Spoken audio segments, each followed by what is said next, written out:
Hi mga kabarangay, my name is Laya. I am a mortgage broker with Mortgage Architect dito sa Fort McMurray. I've been in the business for over a decade now, so I'm very familiar with the market. You may know me from TD. I worked there for 5 years. And then I switched to Scotia to become a mortgage advisor. And now I'm on my own. I am a mortgage broker, so which gives me access to iba-ibang bangko. So more options for mga kababayan natin. So that's me.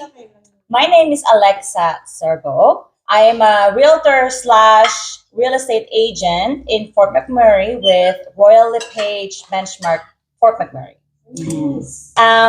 Last year, I was able to help 18 families, and this month, I think 4 or 6 families that I'm trying to help right now.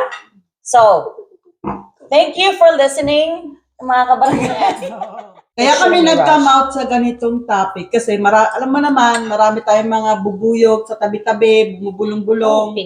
So sabi, meron kasi tayong kabarangay na may issue na it's a biggest regrets kasi nakinig siya sa friends and then hindi na siya makaurong kasi nabili na niya yung bahay and they found out there's lots of problems. So yun, kaya hindi na siguro kayo personally, marami kayo nararanasan ng ganyan.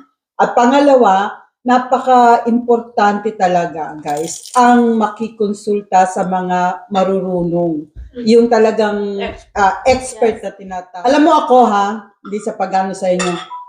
24 years na ako, magto-24 years na ako dito. Nagpa-plan pa rin ako. Kaya 24 years, I think, sabi nga, too much preparation naman yun sa akin, 24 years. But anyways, aside from these 2 ladies, syempre, di ba nasa Canada tayo, ang mga tanod natin hindi basta-basta. Ako, basta-basta ako, pero ang tanod hindi kasi yan ang qualification to hard the tanod. Ang akin ito, si Miss Kat, ay taga CIBC. And the other one, ang ating tanod na isa si Sharon, ay aming financial advisor. So, di ba? Napakaswerte ko at nasa table ako ng mga expert. So, ako expert na sa manggagadyo pero grabe, di ba? Nakakatuwa. So ngayon, ang pag-uusapan natin ay ang pagiging seller at saka buyer. Yes. Okay. So, kayo, kain kayo ng kain dalawa, magsanong kayo. Okay nila. Hindi ka namin Oo, sige. So, unahin natin ang... namin ang... diba? So, silang dalawa, it's a good partner. Kasi parehas, sila makatulong sa inyo. Hindi, kasi i-utilize mo muna ang mortgage mo, Yes. mortgage broker. Then, Yes. kailangan mo, syempre, bibili ng Yes. bahay. Kailangan mo ng realtor, di ba? So, Hindi naman basta-basta makakabili ng bahay. so ako una magtatanong. Okay? Sa ating, Teka kay lang. Miss Leia. Okay. Before that, kailangan magpa-pre-approve ka muna sa bank. Yes, Ito nga, itatanong ito. nga niya yan. Ito tanong nga. Yan, Ano ba to? step by step. Hindi kasi, Itong ating Pero tanong genuine naman. tong videos na to, guys. Walang rehearsal, wala pong Wala. ganun. So, Kaya pagpasensyahan nyo na. no, okay? very genuine yung ganito. I-share ninyo kasi kami, ang intention lang namin ay makatulong sa ating mga kabarangay. Hindi lang po dito sa Canada, yung mga nagbabalak pumunta ng Canada para prepare kayo, di ba? Yes. So ang una kong tanong, ano ba, Miss Leia, ang dapat ihanda ng isang buyer muna to buy a house? Siyempre, di ba, maraming ifs at saka yung mga paano kaya, mga puro gano'n, Oo. maraming questions na pwede nating ano ba para hindi tayo magkamali sa ating desisyon Yes. bago Ano tayo yung first bumili ng step bahay. natin sa pagbili Oo. ng So bahay? yun, anong So, total, anong si gagawin? Leia ang mortgage broker natin. So, sa kanya muna tayo lalapit, Oo, di ba? syempre bago Yes. tayo kay Miss So, pinaka-first step talaga ng pagbili ng bahay is gumawa ka. Hindi natapos ni Kapitan. Sorry, Kapitan. O sige, yun nga, ang tanong. Ano ang ating mga steps? Pinaka-first prepare? step Okay. to prepare talaga is to build your credit. So, as soon as you land in Canada, may mga programs ang bangko for first comers sa Canada for you to get your credit started. So, mag-apply ka ng, let's say, a credit card sa bank. Most of the time, banks will give you a credit card kahit wala ka pang income dito sa Canada kasi may program ang bangko ng mga ganon. It's a low limit credit card, pero it will help you build your credit. That's the first step. Pag balak mo nang bumili ng bahay, ang pinakauna mo talagang gagawin, first step is mortgage broker ako or mortgage advisor sa bangko. Pwede akong sumingit na Yes, isang yes. tanong.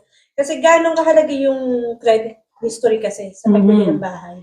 Credit score. It's one of the very important factors sa pagbili Hindi lang ng kasi yung bahay. credit score eh. Yeah, yung diba? history din. So, if you, may cheat ako kasi may mga, matanda na si Inday, so hindi natatandaan yung mga ganitong mga percentage. So, kailangan, I don't wanna miss any, like, Yeah. very good information sa ating mga viewers. So, yung payment history is 35% of your credit score. So, if hindi ka nagbabayad on time, pag may mga late payments ka, 35% of your credit score is based on your payment history. So, it's very important na you have to make sure you pay on time all the Marunong ka time. magbayad. Yes. Even just the minimum payment, you just have to make sure na it's Hindi on mo time. So, anybody kung sino Yeah. yung nag-aano na mag-i-stay talaga ng Canada. Siyempre, Kaya pagpunta na dito, mag-start na sila. sila with credit by getting the credit cards, right? Okay. Yun ang pinakaunang-unang gagawin. Every bank, Scotiabank, or even probably CIBC, they do offer program for students, credit programs for students and newcomers to Canada. If you landed in Canada within that 5 years, you without credit history, you can go to the bank and apply for a credit card. Ano ko kasi, halimbawa, ang sabi kasi nila, di ba, bibili ako ng bahay. Kaya lang, ayoko nang may credit card. Wala akong sabi, ayaw ng walang utang. credit history, tapos, pero may pera siyang pambili. So, Pag bago ka sa Canada, if you've been here for, let's say, 1 year, tapos wala ka pang credit history, we can take a look at yung payments mo sa phone bills, Yeah. yung payments mo sa rental, mga So, ganyan. any Yes, payables. 1 year dapat. Pre-authorize. Yeah, so Mga pre-authorized bill to payments. bill So, di na payments. sila titignan. Yes, yes. Okay. So there are exceptions to the rule. You just have to make sure na, so, pag nag-apply ka talaga ng mortgage, there is 4 categories na tinitingnan ng bangko. Yung income mo, yung credit, yung down payment, at saka yung tinatawag na debt and income ratio.